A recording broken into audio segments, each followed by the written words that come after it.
Blue sucks. Counter spells, Cyclonic Rift.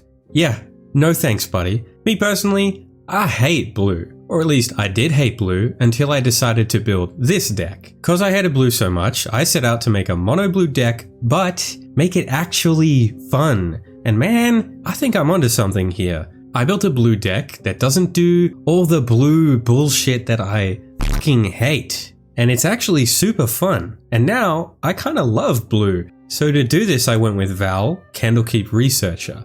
She's a 4-mana, 2/3 human wizard. Wait, so what do? I just say fireball? With vigilance. And that's actually going to be super relevant later. And this ability, that's going to be our real core idea that we're building around here. And listen carefully, it says tap, add an amount of colorless equal to Vhal's toughness, not her power, her toughness. And this mana can't be used to cast spells from your hand. And that line's very important, but ultimately what you end up doing with the mana from Vhal in this deck depends on this last line on Vhal's card, choose a background. And when I decided on which background I was going to go with for this deck, I had an ulterior motive. There's this channel on YouTube called EDH Deckbuilding run by Demo, who has absolutely championed Vhal for a long time. It was a real favorite channel of mine. It's actually one of the reasons why I started making videos, but earlier this year Demo decided to stop making YouTube videos. Which if you ever see this Demo, it's sad to see you go, man. All those card recommendations were amazing. But Demo released 4 versions of this deck in his YouTube videos. In the red-blue version, you use Vhal's mana not to cast stuff from your hand, because that's not allowed, but to cast from exile. In the green-blue version, your command is a 10/10 now, so just do whatever you want. Black-blue, you can actually do a lot of stealing other people's cards type effects, because they're mostly cast from exile as well. And in his white-blue deck, he did a bunch of foretelling cards, which is also cast from exile. But something was missing. I made a red, blue, green, blue, black, blue, and white, blue version of this deck. I guess I didn't make a mono blue version, oh well. So I'm here to finish out the cycle for real this time with a blue version of the Vhal deck. If Demo did ever put out some mono blue version of the deck, then I totally missed it and I'm a f***ing idiot, but whatever. I think on the whole list, it's Vhal, Candlekeep Researcher, plus the background of Clan Crafter. I chose a blue background to make a mono blue deck because I really meant it when I said blue, but make it fun with Clan Crafter. You know, we out here putting blue on blue. We give Vhal the background to match. She clean like that. Oh, nice image, Lucas. But can you actually make both of them blue? There we go. Nice. Good job, editor. You're a good little editor, aren't you? For anyone who hasn't seen a background before, a background, they all give your commanders abilities. This thing itself doesn't have this ability. It gives it to Vhal. So if she's dead, but the background is still on the battlefield, you can't do the ability. And they also sit in the command zone. I won't go into all of it, but that's how it works. Anyway, it says pay 2 mana, sacrifice an artifact, put a 1/1 counter on Vhal, and draw a card. Which is perfect for us because we can spend Vhal's mana on this ability to make Vhal bigger, to make more mana, etc, etc, to draw more cards, to make her bigger, to make more mana, etc, etc. Nemo bis punita delicatum. It's all there, black and white, clear as crystal. You stole fizzy lifting drink. You see where I'm going with this? All we gotta do is make enough little artifact tokens to sack to Vhal, and Vhal does all the rest. So that's the plan. We're gonna do real good, we're gonna make a ton of mana, and I'm gonna play this blue deck and it's gonna be fun. But, stop right there, pal. You're not that guy, pal, trust me. You're not that guy. It's the fun police, here to make sure you don't have a little too much fun. It is way too easy to make infinite mana with Vhal. I'll give you one example, Umbra Mantle. Hey, that rhymed. It gives the equipped creature pay 3 and untap. Equipped creature gets +2/+2 for turn. So on turn 5, you can tap Vhal for 3 mana, spend 3 mana to untap her, she becomes a 4/5, tap her for 5 mana. If you do the math, that's infinite mana. You tap her and untap her and tap her and untap her and tap her and and she gets a little bit too big, maybe? For my sensibilities, that's too easy. Making infinite mana is not one of my goals in this deck. I'm going to be avoiding going infinite here. And I also have very few ways to filter Vhal's mana so it can be used to cast stuff from our hand. I think there's a couple of ways that I can do it in the deck, but it's not a goal of mine. I just think playing around the restriction with Vhal's mana is really a fun and interesting problem to try and solve. On top of that, I'm going to be doing very, very little untapping of Vhal. I think there's only 2 cards in the deck that can do it. I just think all that stuff feels very highly optimized for power, but not for fun. There's this saying that given the opportunity, players will optimize the fun out of their decks. Remember, one of my ultimate goals here was making a fun blue deck. This deck is optimized for fun. Fun is kind of subjective, but just in general, that's my feelings about all that. Going infinite, untapping Vhal, filtering her mana, it definitely has a home in a bracket 4 Vhal deck, but I'm going for bracket 3 here. And I know I'm allowed to do that stuff in bracket 3, I just don't want to. I feel like this stuff makes the turns take ages too, which is a part of the reason I didn't like blue in the first place. You can feel free to do it, but I'm not going to. So what am I doing though? Aha! I'm glad you asked. Let me present to you my deck. And I'm going to start right here with this crab. This is Slavic antidepressant. This is Iron Apprentice. He's just a little crab guy. He has a 1/1 counter. When he dies, we put the counter on Vhal. That's it. That's all he does. It just means when we sack him to Vhal, we draw a card and put 2 counters on Vhal. And I love him. He's just a little crab with a bolt cutters. Speaking of counters, Animation Module. Animation Module is a really good card in this deck. When we put the counter on Vhal, we can pay 1 to also make a servo. And since we're using Vhal's mana to sack the tokens we make, it makes sense to also turn it into token generation so she can fuel herself. Nimblewright Schematic and Servo Schematic will both make a token when they enter and when they leave. So they're both 3 things to sack to Vhal for just 2 mana, which is great value. Next up, it's Camp. You wanna have sex? You mean use my cock? Yeah. What the yeah, it's from Fallout. This is a good turn 3 play. Turn 2 is our background, turn 4 is Vhal. So our turn 3 can be very important. But yeah, you play it out like that, and it means on turn 5 you can fortify, which attaches it to a land you control. Then when you use that land, you put a counter on Vhal, and if you produce blue with that land, which we do be doing, you get a free junk token, which is massive. Every single instance of artifact token generation we can squeeze into this deck is super important. Forensic Gadgeteer, Mirrodin Besieged, and Psymaster Thopterist all say when we cast an artifact spell, we make a token. And Chromehost Seed Shark says when we cast a non-creature spell, we make a token. Which maybe it's surprising, but non-creature spells is actually 46 in this deck versus artifact spells, which is only 42 right now. Also, I can't believe that this Chrome Shark, this is not an artifact creature. Look at it! Anyway, Nick Valentine, also from Fallout. I don't know, that weird thing could happen. What weird thing? It gets all big and hard like a big pimple and then it pops. What the fucking... he says, when our artifact creatures die, we make clues, and a bunch of the tokens we've been making so far have been Thopters and Constructs and Mir, so he triggers decently often. Next, it's Stride Hanger Automaton and Worldwaker Helm. They both say when we make tokens, we make those tokens, plus 1 more. The Helm can also tap to make a token, which makes 2 tokens, so it's really good. Shoutouts to my friends Steph and Ollie for helping me discover some of these cards, and this next one, Thopter Fabricator. It fabricates Thopters. This is a Panzer Shrek. It Shrek's Panzers. When you draw your second card, it makes a Thopter. So it's pretty easy to get this to trigger on your turn, make you a Thopter, and then if you have just 1 more token, you can trigger it in someone else's turn as well. Fairy Artisans makes tons of tokens. Whenever an opponent gets a creature, you get a copy of it, except it's an artifact, which will generate tons of value by itself, but they consistently replace themselves. So if you have the spare mana, It's free real estate.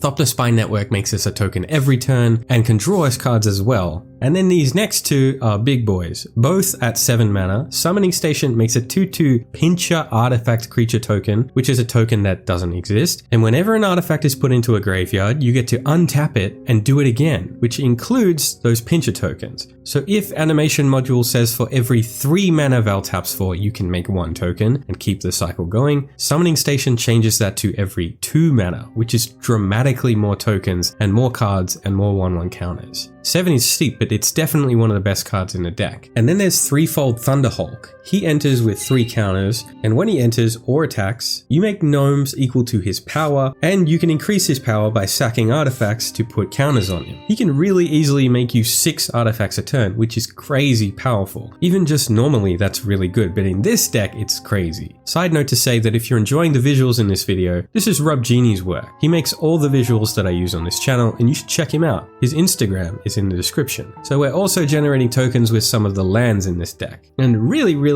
just making a single token can be so important to get the ball rolling with this deck. So Mirex costs us 3 to make it. Why did I make that noise?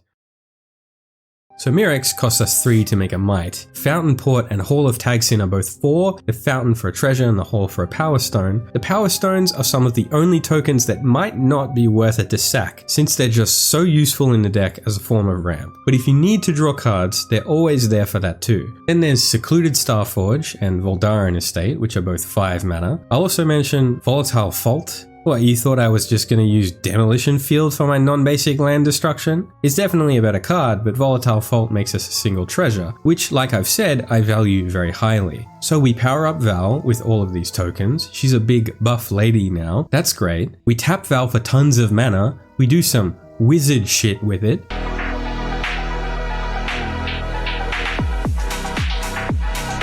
What are we spending the mana on though? Well, the rest of the lands are a great example of this. We can do anything we want with this mana. Buried Ruin can get back artifacts, Abstergo Entertainment gets us something back and exiles graveyards, which is fantastic. Academy Ruins gets something back, except we need blue as well. Terrain Generator ramps us for 2, it is only basics though, whereas Horizon of Progress can do any land for 3 mana. Myriad Landscape, which is ramp, is significantly better in this deck than in others. Tyrite Sanctum says, first put a counter on Vhal, then make her a god, then put an indestructible counter on target god for 4 mana. What's great about all of these cards is it's all instant speed. You activate this stuff in the opponent's end step before your turn, which works so well because Vhal has vigilance. We can swing with her on our turn, leave her up as a massive blocker, and use her for massive amounts of mana. If she didn't have vigilance, she would honestly be so much worse, it's crazy. But you can only do that stuff at instant speed, so anything that says sorcery speed only is really not in contention for being in this deck list. We want to tap her at instant speed, do some wizard shit with her,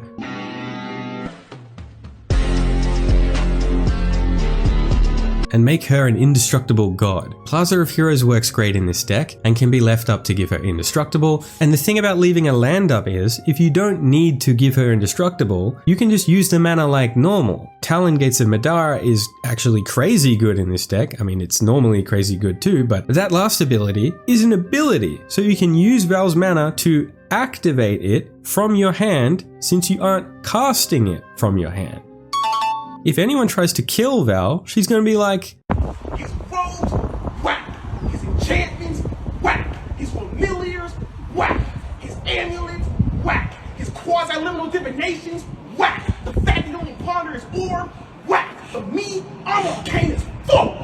Just tap her, add all the mana you want, put this land down, and phase her out. And that's actually ramp as well. Shrine of the Forsaken Gods is also ramp. Once we have 7 lands, we can tap it for 2 mana that can only be spent on colorless spells, which we have a lot of. It's like a worse version of Temple of the False God, which we also have, because I fucking love that card. Ominous Cemetery costs 5 and exile the cemetery, and then you shuffle someone's guy away, which is great because it gets around indestructible. Rogue's Passage, you know it, you love it, make stuff unblockable. Really relevant here since Vhal can get so huge. And the last 2, Hydroelectric Specimen and Sink into Stupor, they're MDFCs. They're lands on the back, one of them's protection, the other's removal. And then we're running 17 basic islands, and that's all the lands. I promise. I wouldn't. I'm not mentioning one on purpose or anything. I wouldn't. Change the subject. Okay, quick hypothetical. Imagine like you got these balls, like your balls are so big that like imagine you have these huge balls as big as like, you know, like the balls they got in like office building for like balance and shit, like exercise type shit. Imagine your balls are like so big, like you rock up to the toilet with like exercise size balls and you're trying to take like a piss. You'd be like Well, I guess I'm gonna get piss all over my balls. Like, how are you gonna piss if your balls are that big? Anyway, this is the ramp. Look at all this ramp on 3. Oh, what's that? You knew we were gonna ramp on 3? Ah, proud of you this time. Aren't you a smart cookie? Ramping's not something we're not interested in. Even if Vhal is massively ramp, we still need to cast stuff from our hands, so we do dedicate a bunch of slots to ramping. And there's so much utility in our ramp package as well, like Aesthetic Amplifier. Oh look, you can only do this thing at sorcery speed. I know I said I didn't like that, but listen to what it does. Double the number of each kind of counter on target permanent. That's right, you can take Vhal from 6 counters to 12 counters, and that's pretty good. Even if it takes a lot of our turn up, it's pretty decent. Agility Bobblehead can give Vhal haste, but more importantly, it makes it so she can only be blocked by creatures with haste, and that can very often just be unblockable. Midnight Clock gets 4 counters in a turn cycle, and once it hits 12, you shuffle your hand and graveyard into your library and draw a new 7, and that's really good in the early game. Getting a fresh hand before Vhal is able to draw us like 5 cards a turn is a huge deal. Can you hear the cat? You hear the bell on the cat's collar? Was that audible in the last clip? I gotta like feed her or something, I guess. She's bothersome right now. He's left to feed the cat. Is this recording? Oh, she's a silly cat. And there's actually this trick you can do with this clock, and when that trigger goes off, Midnight Clock is going to exile itself. So what you do is, trigger on the stack, sack the clock to the Clan Crafter ability, draw, put a counter on Vhal, now the clock is in the graveyard, and then you shuffle your graveyard into your library, and you draw a fresh 7. It's not that helpful, but you feel like a genius when you get 1 extra sack out of this thing. Nuka-Cola Vending Machine says pay 1, make a food, which we can sack to Vhal, and it also says when we sack a food, make a treasure. So we get to turn food into card draw, counters, and ramp with 1 card. Patchwork Banner gives +1/+1 to whatever type we choose, so of course in this deck we choose Wizard. Check it out. I tap the cup like this, we get 3 balls, and 3 balls go away, and with just another tap, we get an orange. Oh, I met that guy actually, like a few weeks ago, in a magic shop, like an actual Magic the Gathering card store of all places. Him, the magician from YouTube. You can't make this shit up. Well, I mean, you couldn't. I could. I wouldn't though, but I could. And maybe I did. Anyway, Semblance Anvil says, when it enters, you exile something from your hand. And when you cast something that shares a card type with the exiled card, it costs 2 less to cast. So the trick here is getting an artifact creature under there. Then you can cast all the artifacts for 2 less, and you can cast Vhal for 2 less. I used to have a lot more of these in the deck because originally my idea with Vhal was you use her mana to cast stuff from the top of your library, because that's not your hand. But it didn't end up working for various reasons, mostly because it forces you to use Vhal at sorcery speed. And now they just released a commander where that's the whole game plan. Next, it's Sonic Screwdriver. This can give Vhal unblockable. Very nice. After that, it's Unstable Obelisk. If you pay 7 mana, you can destroy a permanent with it. Nice. That's not a joke. When you play this on turn 3, people think it's a joke. They think you're joking. But on turn 6, they're like, my commander is in danger. And it is. Next 3-drop is Victory Chimes. This is a mana rock that untaps on every turn. I really like this card. It's great in decks where you want to leave mana open for shenanigans. At 4, we have the Golden Guardian, which is a really weird card. It's a 4/4 with Defender. But once Vhal is a 4/5, we can tap her, do some wizard shit.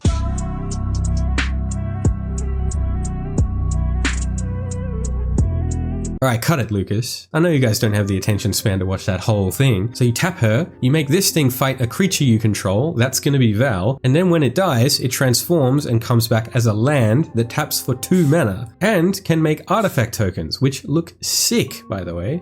Look at these guys. For 5 mana, we've got the Mightstone and Weakstone, which it enters, you can either draw 2 cards or give something -5/-5 till end of turn. So that's great. It's a mana rock that's also removal, which I love. You can only use its mana on artifacts, but that's okay in this deck because we have a lot of those. And the last ramp piece is Ugin the Ineffable. He makes our colorless spells cost 2 less to cast, so that's 37 of our spells, which is decent. He also has Destroy Target Permanent, that's 1 or more colors, which covers most threats, and he has this +1 ability that lets us put our top card face down as a 2/2, and then when that card leaves the battlefield, for any reason, we put it into our hand, which is card draw. Now at this point, I'm going to let you know, I'm not running a lot of card draw in this deck. We do technically have 9 cards outside of Vhal that can draw us something, but that's exceptionally low, especially considering in my decks, that number is usually upwards of like 16. The reason is we really do just rely on Vhal for our draw. In fact, we really do just rely on Vhal in general. Ultimately, this is actually a Voltron list. She's our main source of damage and cards. She's usually really our only good blocker, and her mana is the thing that makes all the wheels turn. So I've lent into this pretty heavily over time. And what are our opponents going to do about that? Try and remove her? Yes, the answer is yes. Yes, they will. When they have 8 commander damage on them, and she's a 13/14 with unblockable, they fucking will. So I'll tell you, as insurance against this, I'm running 17 pieces of protection in this deck. I already talked about the lands that do it, but next to that we have Glaring Spotlight, which not only gives hexproof but also unblockable, so that's convenient. Brotherhood Regalia gives ward and unblockable. Psychic Paper gives ward and unblockable, and also does this weird shit with the name and creature type that I don't understand. Silver Shroud Costume gives shroud and unblockable. Winged Boots gives ward 4 and flying. All right, let's go. Hold on, cousin.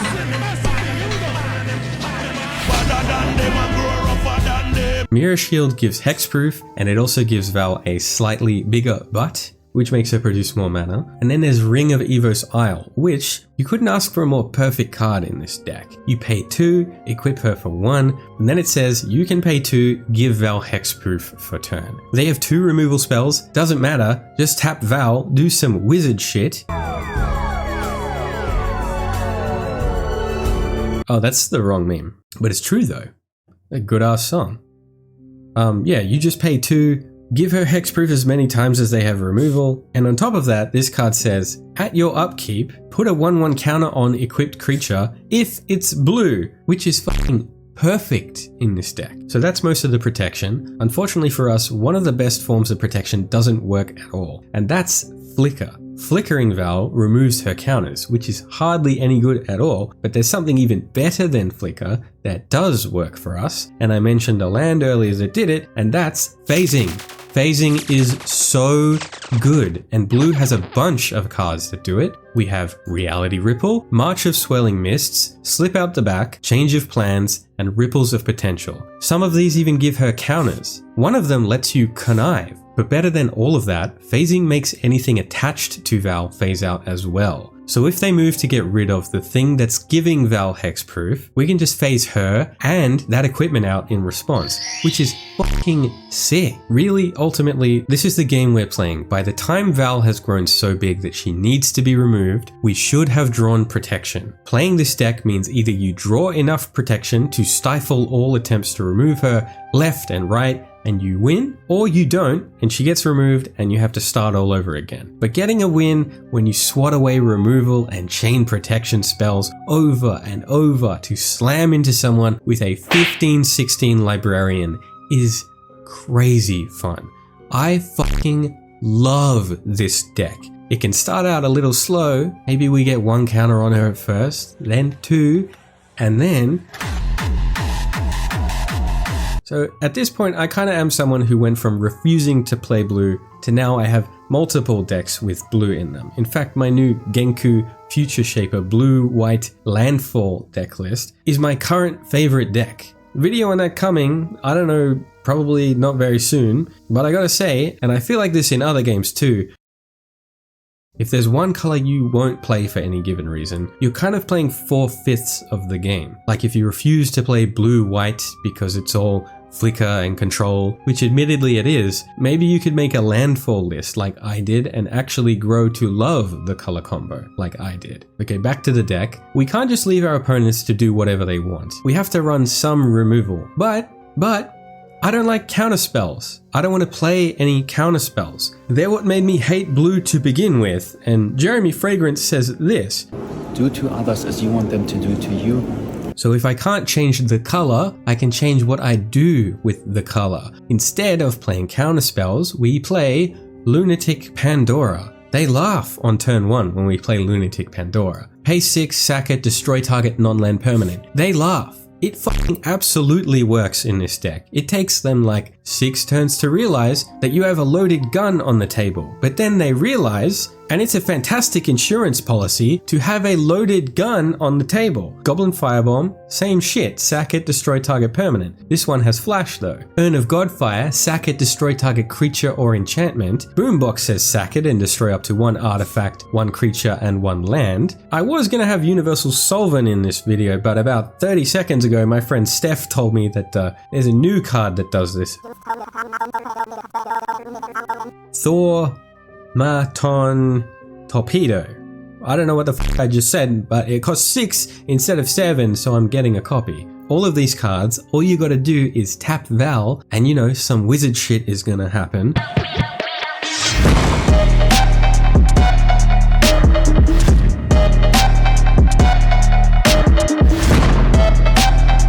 Oh shit, that was kind of sick. Yeah, you can train surf when there's a third rail, but don't train surf when it's overhead lines, because you will die. Much like our opponent's shit when we use these cards. Yeah, I know 3 people that have died getting electrocuted while train surfing, so that this part's not a joke. Don't train surf. You will die. The electricity can jump like 1.5 meters or 2 meters or something from the electrified wire above the train into your body. So it doesn't really matter if you're lying down and shit. It will kill you. I don't know what that is in feet. I don't know, 6 feet or something. Yeah, you will die. It's really, really dangerous. It's not kind of like if you will die, it's only a matter of time. If you continue to train surf when there's overhead lines, you will eventually die. So don't do that. But the third rail, go for it. It's just don't get hit by a bridge, you know. Anyway, I'm gonna annihilate your commander for 7 mana. I'm going to pay 7 mana to kill your commander instead of 1 for some reason. I was going to have rapid hybridization in this list. I had a meme picked out for it and everything. Ooh. That's you going to be raising a dang lizard, homie. You can't. But no, I saw Brackish Blunder that can bounce a creature to its owner's hand, and if it was tapped, which they often are when we really need to remove them, you get 1 free map token. And I said, I want that map token, please, which is stupid because I'm stupid. And it's nice to have a couple of cards that don't rely on our commander to function in our removal package. So we're also running Resculpt, which is a generically good piece of removal. And it also gives us access to a little bit of exile, which is nice. But again, you're going to have to deal with the fact that I have chosen not to run Pongify. No, I chose Aether Spellborn, which is an artifact, and it can bounce something. I'm a pretty firm believer that it's not actually about the quality of the removal, it's mostly about the quantity of the removal. And we're looking pretty good so far. We do kind of have enough, but for some real quality removal, I got 2 quote-unquote board wipes for you guys. The first one is Desynchronization. This card says bounce every non-land that's not historic, which means everything that's not a land, not an artifact, not a legendary, or a saga. We don't have any sagas, so we don't care about that part, I guess. But in our deck, it doesn't bounce our commander or background because they're legendary. It doesn't bounce any of our artifacts, which we have a lot of those. It doesn't bounce out creatures that are artifacts, which is most of them, and it won't bounce our legendary creatures like Sai or Emery. So in total, there are 2 enchantments and 4 of our creatures that will get bounced by this. And unfortunately, this shark still somehow not an artifact creature. Am I the crazy one here? And the other quote-unquote board wipe is Aether Spouts, which, oh, I forgot to mention, Desynchronization is instant speed, and so is Aether Spouts. I forgot to write that down. That's one of the best parts about, anyway, Aether Spouts, which puts all attacking creatures not in our opponent's hand like how Aetherize works, but instead they have to decide to put the attacking creatures either on top or on the bottom of their library, which means it can take them many, many turns to even get access to all of those creatures again. So for 1 more mana than Aetherize, you can really blank an attack. This thing is like a super fog. And yeah, that's looking real good now. We got 15 pieces of removal here, and they are a real mixed bag, but those artifact ones work real good with these next cards, like Emery. She has tap, choose an artifact in your graveyard, bring that motherfucker back to life,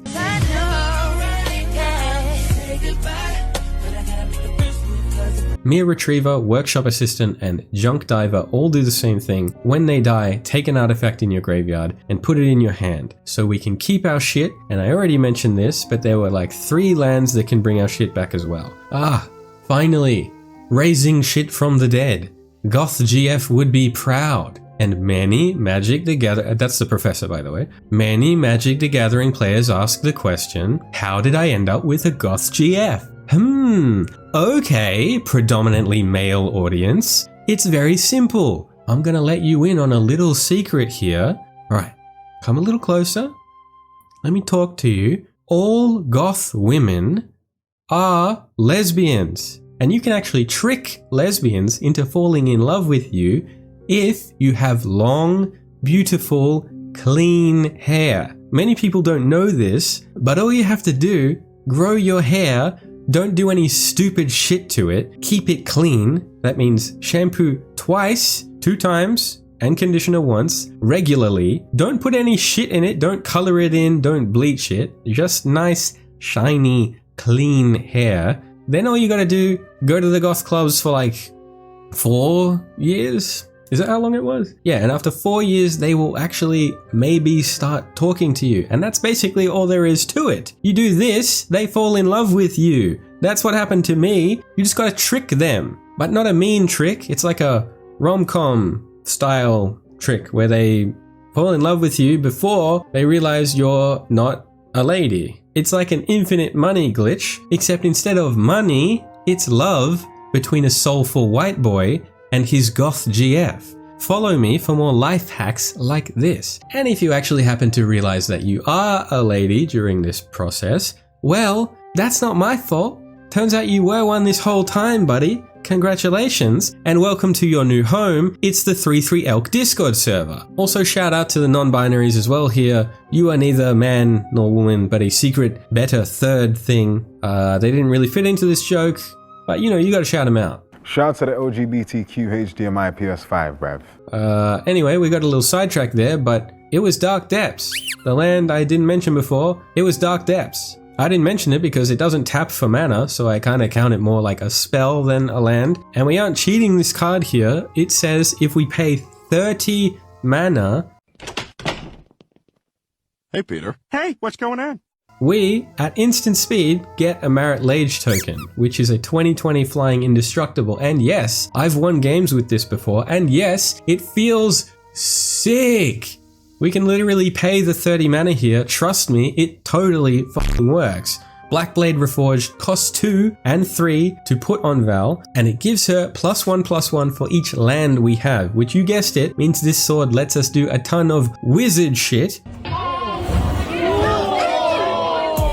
I don't have many of these raw power increases in the deck since the power is tacked on without the additional card draw, which is kind of a losing strategy, but this one can make her so huge out of nowhere, it can really help you one-shot people, which is actually a winning strategy. Slagworm Armor, on the other hand, may only increase Vhal's toughness, and we do be loving thick women on this channel, so your mana production takes a huge bump, and you're gonna be able to do mad wizard shit.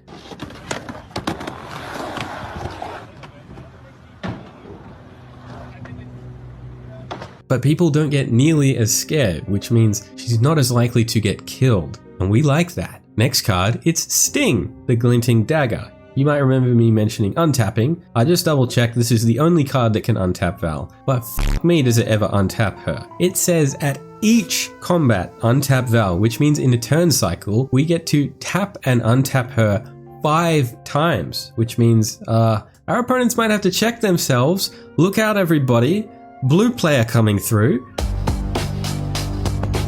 Actually, honestly, that's kind of too much mana. We probably can't use all the mana we'll be able to produce with her with this. Unless we can, and if we can, then she'll be like wizard shit. Alright, and we're very close now. I got one last card to talk about.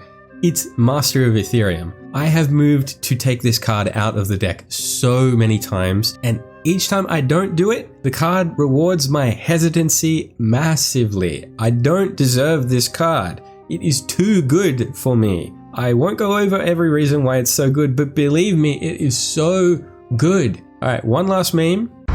Man, one finger on the chicken strip, man. One finger, bro. That fucking shit ain't going nowhere. And that's f***ing it. That's the whole deck. You did it. You made it through. I'll go over the numbers. So the normal numbers. And there are 38 lands. And also there's technically 39 because Dark Depths. But forget it. It doesn't matter. There's 38 lands. Now the supplemental categories. And those are the stats for the deck. And that's the whole thing. Don't forget to unsubscribe from the channel. This channel is a figment of your imagination. Thank you for your smart and insightful comments. Shout out to my friend Aubrey. And if you watch this entire video, you are my boyfriend now.